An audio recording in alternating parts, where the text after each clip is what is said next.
네, 정부가 밸류업 프로그램을 발표하면서 가장 발빠르게 대응한 곳이 있습니다. 바로 현대백화점 그룹인데요. 이 현대백화점 그룹 10개의 상장사가 있는데 빠르게 배당을 상향한다거나 또 자사주를 소각한다거나 하는 중장기적인 주주 환원책들을 쏟아냈습니다. 그런데 이상하게도 주가는 좀 지지부진합니다. 지금 보시면요. 2월에 저 PBR조 열풍으로 좀 잠깐 올라가는 듯 싶었는데 다시 연초 수준으로 내려앉았습니다. 업황이 좋지 않기 때문인데요. 사람들이 지갑을 열어야지 돈을 벌고 장사를 할 텐데 그 지갑 속에 돈이 별로 없습니다. 오늘 현대백화점 그룹이 오늘 주총을 열었는데요. 현대백화점이 열었는데요. 그 소식과 함께 현대백화점의 실적 그리고 앞으로의 기업 사업 전략들을 자세하게 짚어보겠습니다. 네. 밸류업의 진심인데 주가가 안 오른다. 보니까 뭐 PBR이 0.25배 뭐 이 정도밖에 안 되는데 말이죠. 투자자분들은 별로 그렇게 기대를 안 하시는 것 같습니다. 오늘 주총에서 뭐 이렇게 주주환원 얘기는 좀 세게 나왔다면서요? 네, 그렇습니다. 일단 배당을 높였는데요. 지난해 현대백화점 그룹이 주당 1,000원을 배당을 했는데 올해부터 약 3년간 1,300원을 배당을 한다고 합니다. 이 300원이라고 하면 조금 아쉬운 분들도 있으실 수 있겠는데요. 지난해 실적이 많이 안 좋아졌기 때문에 그래도 업계에서는 최선을 다했다라는 평가가 나오기도 합니다. 네. 그리고 배당 기준일과 관련된 정관도 변경을 했는데요. 앞으로는 배당 얼마나 할지 또 언제 할지 이거를 미리 알려서 투자자가 알고 확인을 하고 투자 여부를 결정할 수 있겠다고 네. 이렇게 제도를 바꾼 겁니다. 차장님, 지금 뭐 한 주당 1,000원에서 1,300원이면 꽤 많이 올린 것 같은데 네. 주가는 왜 안 갈까요?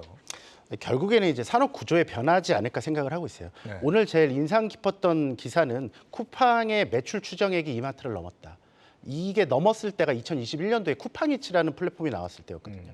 근데 지금 다시 그 어떤 일회성 요인이 아니라 추정액이 넘었다는 건 되게 많은 거를 얘기해주고 있는 것 같아요. 많은 제품들을 이제 백화점에 가서 사는 사람도 분명히 있지만 분명히 온라인 백화점에 가서도 핸드폰을 보시는 분들이 많은데 뭘 하나 보면 결국에는 가격 비교를 하거든요. 네. 요새는 이제 어떤 여러 가지 짝퉁이라든가 품질 문제도 온라인 사이트에서도 많이 보증을 해주기 때문에 이런 게 이제 경쟁사가 되는 거죠. 그래서 현대백화점의 경쟁사는 다른 백화점이 아니라 온라인 플랫폼이라는 거죠. 그러면 현대백화점의 분위기를 봤을 때 실적은 이제 조금씩 좋아질 거고요. 사람들이 점점 더 백화점에 가긴 하니까요. 근데 매출 성장이나 이런 것들이 한계가 있다고 봅니다. 그런 것들을 좀 종합을 해본다면 밸류 프로그램에 대한 현대백화점 그룹의 이번에 주주 친화 정책은 상당히 좋다. 예. 계열사들이 다 자사주를 소각하고 배당을 늘리는 계획은 좋습니다. 하지만 성장성에는 한계가 있다. 이런 걸 종합해봤을 때 주가 수준에서는 바닥이 맞고 어느 정도의 상승은 가능하리라고 보고 있습니다. 지금 백화점 사업이 요즘 잘 안 되나요? 명품 잘 팔리는 걸로 알고 있는데. 네, 백화점 매출은 지난해 사실 3사가 모두 사상 최대를 찍었습니다. 네. 그런데 이제 말씀하신 대로 영업이익이 좀 줄었습니다. 이유는 돈을 그 사람들을 끌어모으기 위한 데다 많이 쓰고 있기 때문인데요. 혹시 그 더현대서울 가보셨나요? 더현대서울 여의도에 있는 네. 뭐 이렇게 숲으로 막 조성돼 네, 있잖아요. 예. 정말 잘 해놨습니다. 네. 공간도 예쁘고 사람들 사진도 많이 찍고요. 또 뿐만 아니라 MZ들이 보면 좋아할 만한 그런 팝업도 많이 열리고 뭐 디저트 가게를 모아둔다든가 그런 식으로 리뉴얼을 많이 하고 있는데 그렇다 네. 보면은 또 비용이 많이 들어갑니다. 그나마 그래도 다행인 거는 백화점은 그래도 선방하고 있다는 건데 현대백화점의 다른 사업들은 좀 매출조차 안 좋은 것이 문제입니다. 네, 백화점은 선방인데 다른 게 안 좋다. 다른 게 뭐 어떤 게 문제예요? 네, 현대백화점의 주요 사업 주로 세 가지로 나눌 수 있는데요. 백화점, 면세점, 그리고 침대 매트리스 업체 지누스 이렇게 세 가지입니다.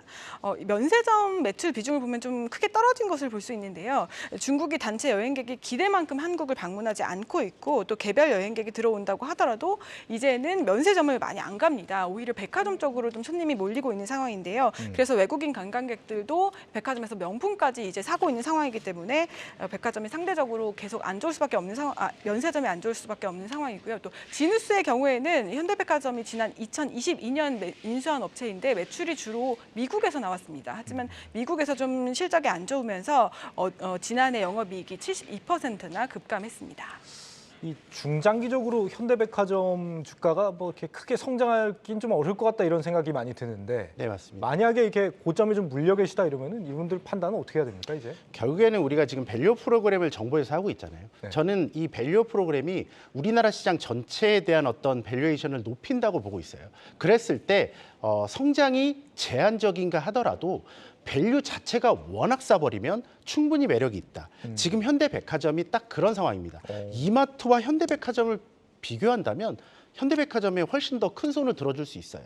특히 자회사들 면세 문제도 있고 지누스의 면세도 그 문제도 있지만 네. 현대백화점이 보여주고 있는 더현대의 변화라든가 그리고 새로 런칭하는 백화점들은 충분히 어떤 모멘텀은 될 수 있다는 거죠. 결론적으로 말씀을 드리면 굳이 매력적이진 않지만 가격은 싸다. 네. 그렇기 때문에 주가 측면에서는 충분히 반등할 만하다.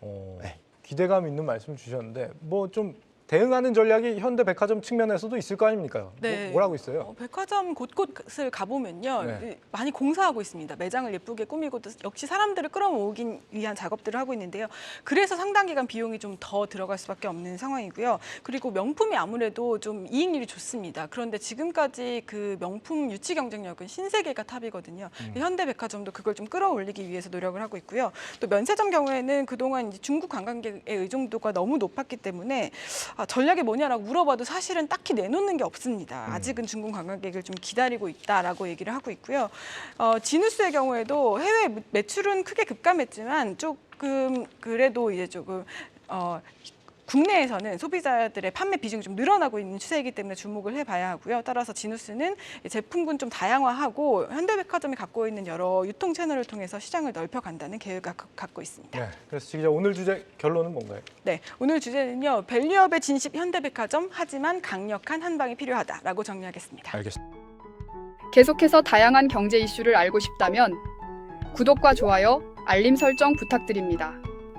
AI 캐스터 권미정이었습니다.